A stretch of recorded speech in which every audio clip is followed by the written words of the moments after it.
Sahabat-sahabat pecinta insan, intisari sabda mingguan yang terkasih.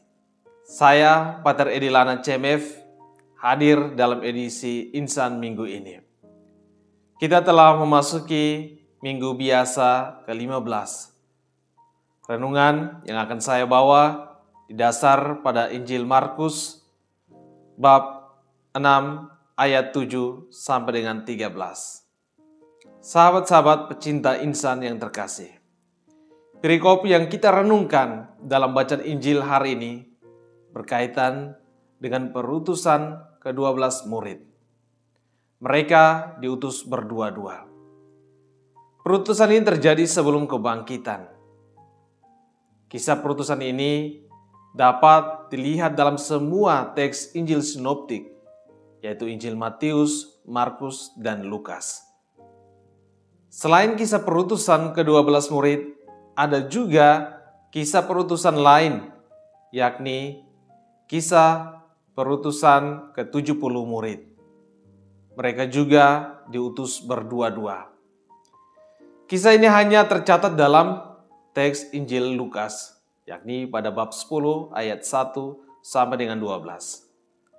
Semuanya membicarakan tentang hal yang sama, yakni tentang Yesus memberikan kuasa kepada para murid untuk mengusir roh jahat, menyembuhkan orang yang sakit, membangkitkan orang yang mati, mentahirkan orang kusta, dan menyerukan pertobatan, serta menyatakan bahwa kerajaan Allah sudah dekat. Sahabat insan yang terkasih, Injil Markus yang kita renungkan pada hari ini hanya menyebutkan 3 hal berkaitan dengan kuasa yang diberikan oleh Yesus, yakni mengusir roh-roh jahat yang ada pada awal perikop, dan juga menyembuhkan orang yang sakit dan menyerukan pertobatan yang berada di bagian akhir perikop. Keterbatasan dalam teks Injil Markus ini tentu akan digenapi oleh teks Injil sinoptik lainnya. Permenungan kita kali ini tidak saja terfokus pada kuasa yang diberikan oleh Yesus kepada para murid, tetapi kita juga akan merenungkan secara keseluruhan tentang apa yang dibicarakan dalam bacaan Injil pada hari ini. Ada beberapa hal yang menarik dari perikop Injil Markus ini yang bisa kita renungkan bersama. Antara lain, yang pertama, perutusan itu berdua-dua. Yesus tidak mengutus para muridnya sendirian, tetapi berdua-dua. Artinya lebih dari seorang. Mengutus berdua-dua tentu merupakan jalan yang terbaik yang dilakukan oleh Yesus. Perutusan itu adalah karya komunitas dan bukan semata-mata karya perorangan.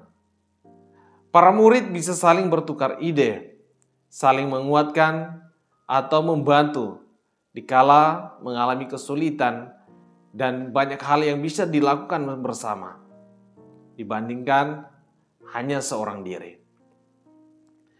Yesus tahu dengan baik persoalan yang dialami oleh manusia. Oleh karena itu, ia tidak ingin para murid itu berjalan sendirian, sama seperti perutusan dirinya ke dalam dunia. Walaupun dia adalah putra Allah, namun dia masih membutuhkan campur tangan Bapanya dan keterlibatan para murid untuk membantunya dalam setiap tugas dan perutusannya. Saudara-saudara terkasih, berkaca pada perutusan ini, kita semua diajak untuk bersama-sama berakar di dalam Kristus dan berani keluar secara bersama-sama. Perihal kerajaan surga bukanlah proyek yang dilakukan seorang diri. Untuk mewartakan kerajaan surga, diperlukan keterlibatan banyak orang. Suka tidak suka, kita membutuhkan orang lain di dalam setiap tugas dan perutusan yang kita jalani. Tidak ada orang yang hidup bagi dirinya sendiri. Kita perlu belajar menjadi rendah hati seperti Tuhan Yesus, untuk meminta bantuan atau memberi bantuan bagi orang lain. berbagi kebaikan itu indah. Percayalah bahwa sampai saat ini Yesus tidak mengutus kita sendiri-sendiri. Hal yang kedua yang kita belajar dari perikop ini, di sana dijelaskan bahwa Yesus itu memberikan kuasa kepada para murid. Saudara-saudari pencinta insan, dalam perikop ini rasa-rasanya penekanan pada kuasa pengusiran roh jahat cukup ditonjolkan.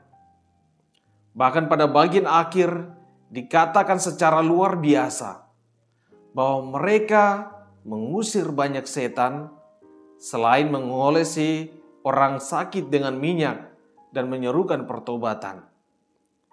Kita tentu bertanya, mengapa demikian?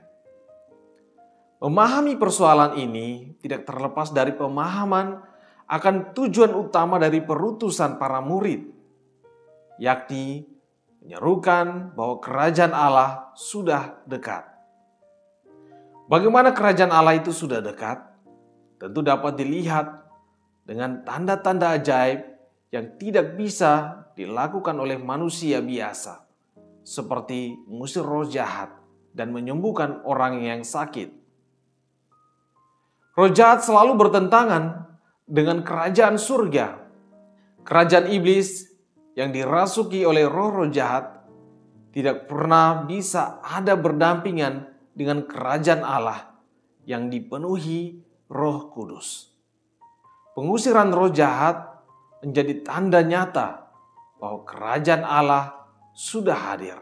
Semua orang tentu tahu iblis tidak bisa melawan iblis. Jika demikian, maka akan pecahlah kerajaan iblis. Tetapi iblis hanya bisa dikalahkan dengan kuasa yang berasal dari surga. Hal yang ketiga yang bisa kita pelajari dari perikop ini, yakni perintah Tuhan untuk tidak boleh membawa apa-apa.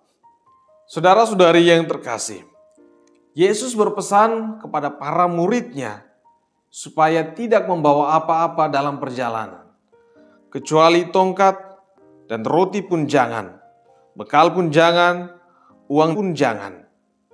Boleh memakai alas kaki, tetapi jangan memakai 2 baju. Dan ketika kamu sudah tinggal di dalam rumah, tinggallah di situ sampai kamu kembali.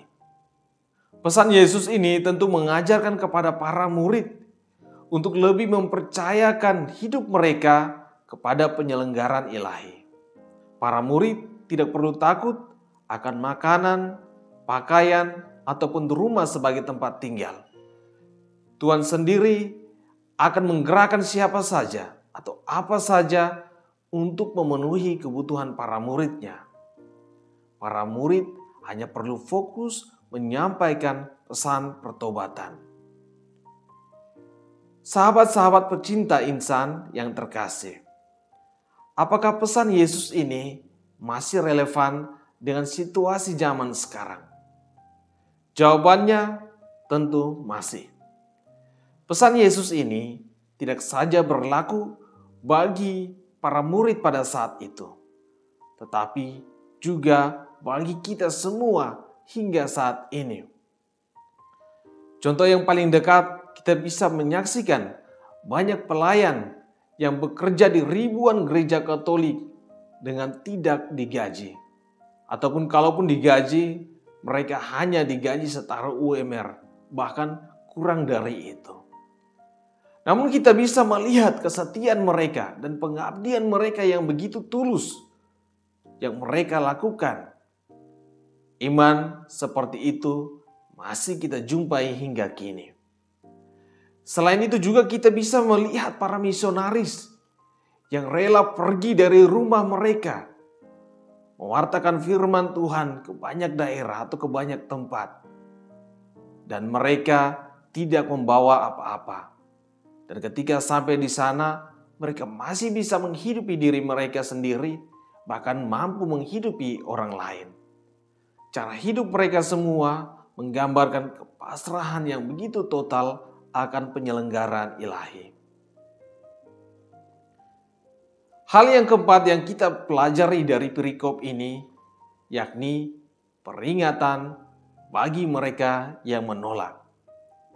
Jikalau ada suatu tempat yang tidak menerima kamu, dan kalau mereka tidak mendengarkan kamu, keluarlah dari situ dan kebaskanlah debu pada kakimu sebagai peringatan bagi mereka. Pesan Yesus kepada para murid itu mengindikasikan bahwa perjalanan para murid itu tidak selalu mudah. Kemungkinan penolakan itu bisa saja terjadi.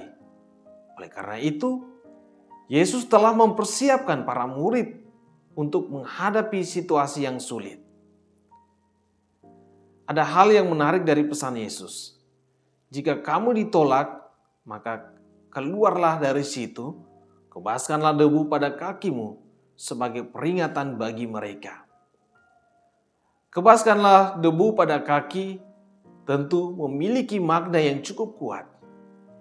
Mengebaskan debu pada kaki merupakan tanda penolakan akan pertobatan. Sebab bagi orang Yahudi, ketika mereka ingin bertobat, yang mereka lakukan adalah memakai kain kabung dan duduk di atas abu. Pengebasan debu pada kaki tentu menjadi tanda kuat bahwa mereka menolak pertobatan.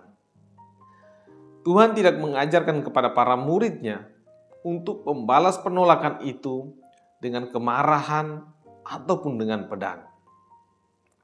Para murid hanya perlu melakukan tindakan kecil dengan mengebaskan debu pada kaki mereka. Kesabaran dari para murid tentu dibentuk di sini. Pesan Yesus ini tentu perlu kita teladani dalam kehidupan kita. Sebagai pelayan Tuhan, kita semua diajarkan untuk menjadi orang yang sabar dan tidak perlu menghakimi atau menghukum ketika mendapatkan penolakan atau perlakuan yang tidak baik.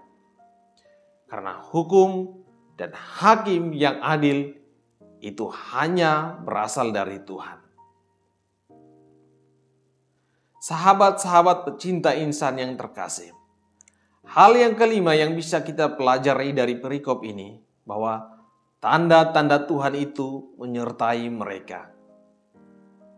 Perutusan para murid terlaksana sesuai dengan kata-kata Tuhan. Kuasa yang mereka terima itu akhirnya bekerja.